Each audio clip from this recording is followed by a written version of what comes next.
Good morning, good morning. How's everybody doing? Make sure you like, share, subscribe, man. When you come on into the building. It's your boy, the real E-Leezy. And LUKA Magic, man. LUKA the Don. LUKA the Don is a great offensive talent. LUKA the Don is a great offensive talent. And that's what the NBA is made of, those type of guys. Great offensive talents. But, I mean, really, you should never lose to one guy.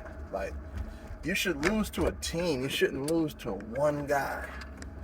You know what I'm saying? And the Dubs did a terrible job on the boards, period. The Warriors did a terrible job on the boards, period. And that's where they got beat. They got beat at their own game. So they got beat at the perimeter, which is the Warriors game. They only made 11 of 49, 43, 44, 49 threes, something like that. And, Dallas shot really, really well from the three-point line. And from the free throw line, other than LUKA, and and on the rebounding. You know what I'm saying? That's the game. That is the game right there. You know what I'm saying? So if you're trying to become and get back to that championship level from the previous year, then defensive rebound is a very, very important aspect of basketball. And it's a key component to winning. You know what I'm saying? So if you could secure a rebound, because they killed us on second chance points. They outscored us like 24 to something, 24 to like, you know what I'm saying, maybe like 11 or 24 to like 10 on second chance points. And that is unacceptable. It's only so much Kevon Looney and Draymond can do and the rest of those guys because we don't have the size. You know what I'm saying? We're undersized. And I don't know why the Warriors won't go get Dwight Howard or, like a Carmelo Anthony, because Carmelo Anthony is a very, very good rebounder. You know what I'm saying? He puts his body in front of the rim and the man. And that's all you can ask. Like, you know what I'm saying? It's just really about effort. And it's about the want to go get a defensive rebound. And yesterday, Andrew Wiggins did not play well. I feel like Andrew Wiggins really kind of cost us the game. You know what I'm saying? In different junctions of the game, I think Andrew Wiggins really didn't play that well defensively and offensively. You know what I'm saying? He didn't have one of his best shooting nights. Normally, Wiggins is consistent, but he wasn't as consistent last night, and I think that led to us losing the game. I think Jonathan Kuminga played the best. I think Jonathan Kuminga and Dante DiVincenzo gave us the best minutes off of the bench. To be honest, I thought they, outside of, Draymond, Steph, I thought that DiVincenzo and Jonathan Kuminga, JK, I thought they were really, really, really, really good. Like, you know what I'm saying? And another thing I want to highlight, because I don't want to make this all about the Warriors, but I am a Warrior fan, so I have to give my analysis on what I've seen. Steve Kerr once again blew that game. Steve Kerr's inability to know what's working and then go away from that. It's like, I don't understand why you would run a play for Klay Thompson at the end of the game when Klay hasn't had it going all night. He was wide open, but when you're not going, that shot becomes like the most pressure shot in the game, bro. Like, you know what I'm saying? And I thought that they should at least ran that shot for Jordan Poole. You know what I'm saying? Because he was more in a rhythm than Klay Thompson was. Like, you feel what I'm saying?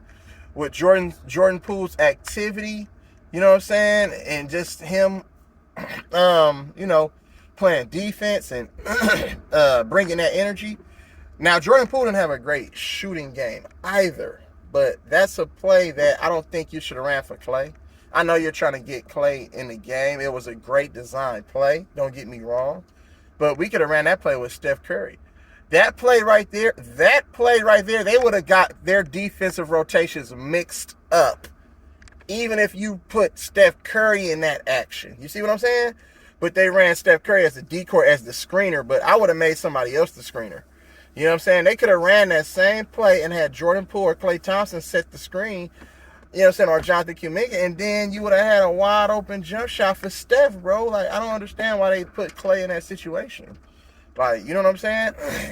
And the substitutions, I would have left Jonathan Kuminga out there, and I would have left Andrew Wiggins on the bench. Jonathan Kuminga hit a very clutch three-pointer. It was 114, 118, and he hit that three in the corner. You know what I'm saying? Jonathan Kuminga hit that three in the corner. And that was a big shot at that time in the game. You know what I'm saying? So, I think that, or excuse me, my fault. I got the score wrong on that because the final score was only 116 and 113. It was I forgot what it was, but we were down 4 at that time. And I think, hold on, wait a minute. I think it might have been 110 to 106. And Jonathan Kuminga hit that clutch three. And that was a very clutch three that he hit, like, real talk. You know what I'm saying? That brought us to within 1. And then I think, what's the name, came down and hit a 3 or hit a 2. Or got fouled on the free throw line. But, I sometimes Steve Kerr really gets in his own way as far as his coaching is concerned, and it's like he doesn't put the players in the best possible position to win a ball game. You know what I'm saying? And I don't like the fact that he does that. Like, I don't know if it's anxiety, I don't know if he gets anxious, nervousness, or what it is, but you know what I'm saying? Or he has some sort of OCD shit where he feel like, I need to make a decision, I need to coach. But you're not really coaching, like, you know what I'm saying? His substitutions be wild to me. And I'm like, bro, you brought back in Looney, and even though Looney got a couple offensive boards, but still, that's because of the ball just bounced. You know what I'm saying? He just got a favorable bounce off of the rim, off of the missed shot.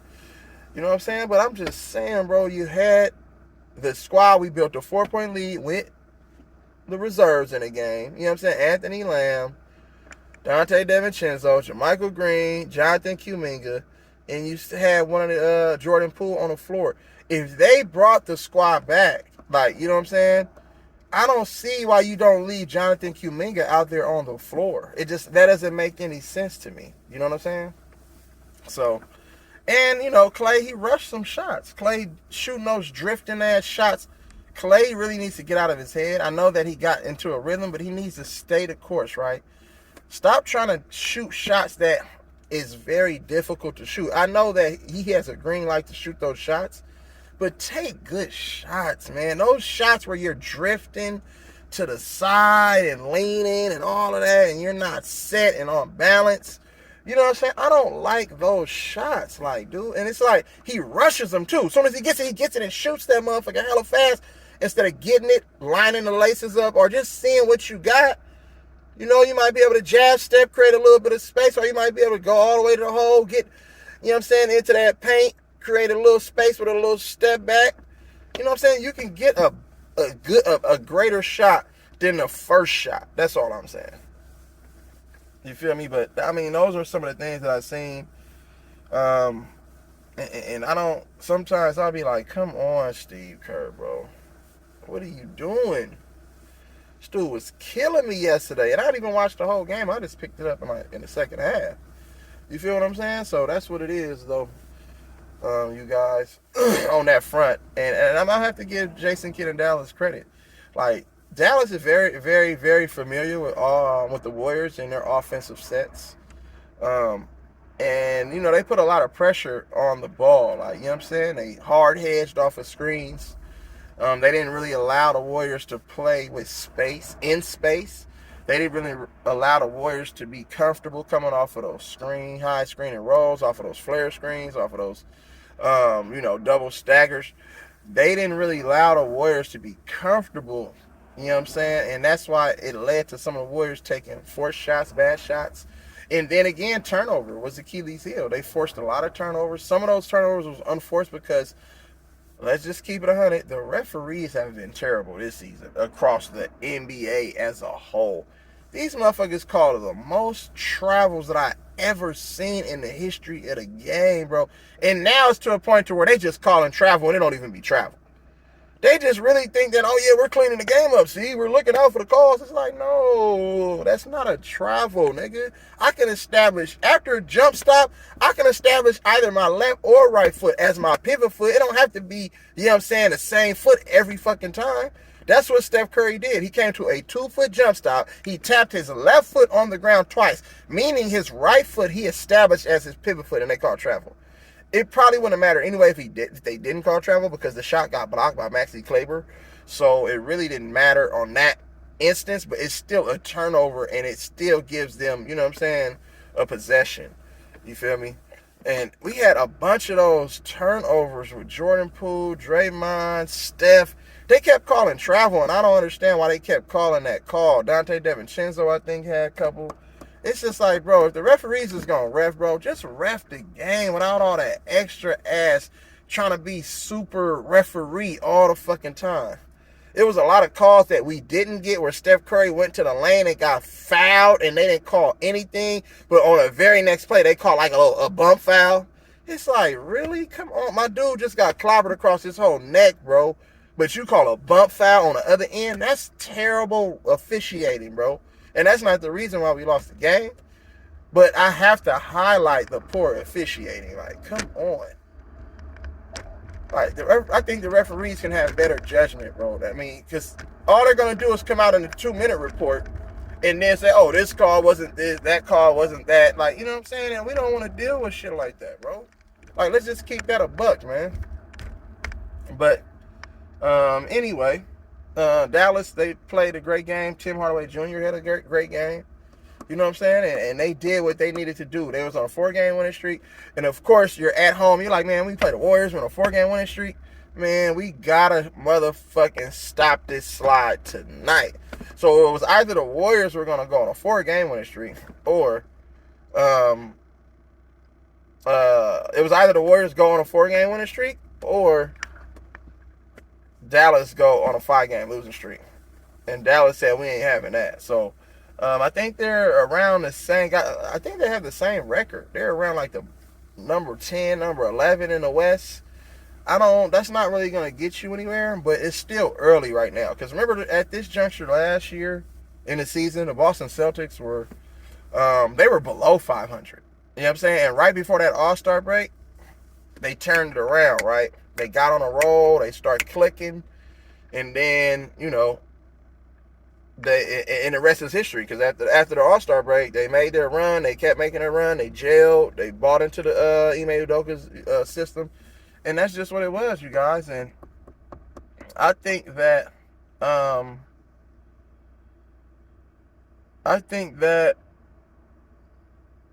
Warriors need.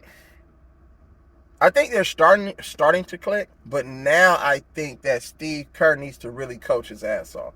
He has to show his coaching capabilities. He has to show that he's a real great championship level coach. You know what I'm saying? Because it's a difference when you got championship level players. The coach just benefits from having those players.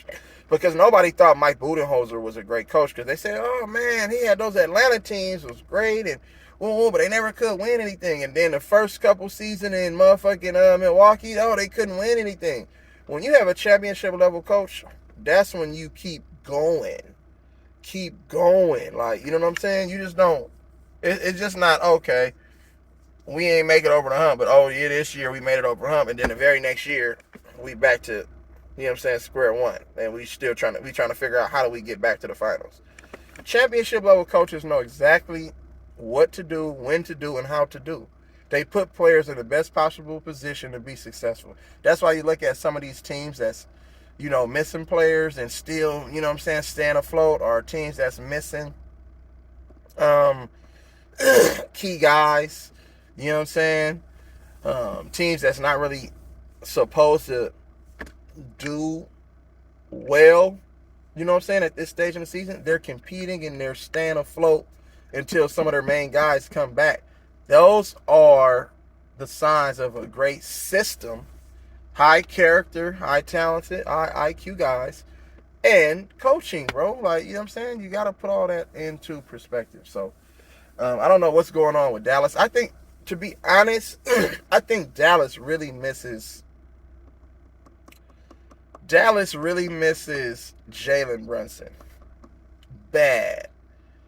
And as the season progresses, I know they're gonna try to pump this LUKA for MVP shit, but at the end of the day, it's a known fact that my guy J Kidd, he doesn't really have that second season in his coaching stints wherever he's been. He doesn't really have a great second. The second season never looks like the first season. And this is one of those seasons where, okay, you know what I'm saying? You're obviously missing a key component to what helped get you guys to a certain level last year. Jalen Brunson is an exceptional defender, and Jalen Brunson is a playmaker. You know what I'm saying? He can create plays for himself. He can create plays for his teammates. You know what I'm saying? And he's an exceptional defender, real talk. Being undersized, he gives effort. Like, you know what I'm saying? He plays the right way. You know what I'm saying? It's rare that he really forces stuff. And I think that's what Dallas is missing, another playmaker. I know Dinwiddie, you have Dinwiddie, but Dinwiddie ain't really been right since, Brooklyn. Dinwiddie ain't really been right since Brooklyn. And so you got that along with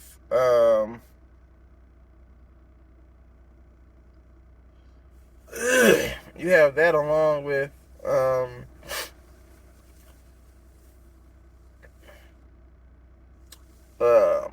Christian Wood. The thing about Christian Wood shoots entirely too many long ass jump shots. It's like, bro, you got all of that length and athleticism and size. Why not just go get buckets down low? Because when he went down low yesterday, it was pretty much nothing that we can do. Like, you know what I'm saying? He got swatted a couple times, but then, you know what I'm saying? A lot of them times he just scored right over, you know what I'm saying? Right over our guys because they were too small. And I think that's kind of frustrating Jason Kidd because he's like, man, this dude got talent, but he don't want to go down there and mix it up with the bigs and grab rebounds and all that stuff. And they can't play JaVale McGee high minutes because he has asthma. So he can only give you play in spurts, like, you know what I'm saying? But this shit is crazy. They have an issue over there. And I don't know if it's going to get better. I know you add Tim Hardaway Jr., but Tim Hardaway Jr. is more of an outside shooter. He's not a playmaker. He's more of an outside shooter. So Reggie Bullock isn't having the same season as last year, and Dorian Finney-Smith isn't having the same season as last year. So we got to keep all those things in perspective. But that's what I think. And moving forward, both of these teams, Dallas and the Warriors, if they have any kind of aspirations of getting back to where they were last year, you know what I'm saying? Then they're going to need to turn their season around, and it's going to need to start in probably like the next month or so. Like, you know what I'm saying? This next month is going to be critical, you know what I'm saying? Because as the season goes on, your body starts to get tired from the grind of the season, the physicality every game, and practices, you know what I'm saying? And that's not something that you want to go into the season. Into the second half of the season playing your best basketball. So, but the Warriors were kind of like in this position last year. They were kind of like sputtering. Steph really wasn't having a Steph Curry type season last year, shooting wise, and that's the same thing from Jordan Poole. But I expect Jordan Poole right before the playoffs to get it cracking. You're gonna see a different Jordan Poole. You know what I'm saying? So. I guess they're just adjusting to the new guys that's there. They're trying to establish and build that culture, and they're trying to rub all of that winning mentality and all that stuff off onto the younger guys, and we're gonna see exactly what that's gonna look like later in the season. So, but we gotta play better, especially on the road. The Warriors have to play better on the road. Dallas has to play with more consistency. And and I think that they'll set themselves up for success, but later on. But they have to continue to play the right way. They have to continue to get better, trust each other, be confident. You know what I'm saying? And put one foot in front of the other, man, and go make that shit happen. It starts in practice, though. You know what I'm saying? Work on your game. You feel me? Build your chemistry, your camaraderie, etc. So that's what it is, you guys. That's what I got. You know what I'm saying? I hope everybody has a blessed day. Make sure you love and life and smile, cry, laugh, man. Subscribe, share, and like, man. You know what I'm saying? Appreciate y'all.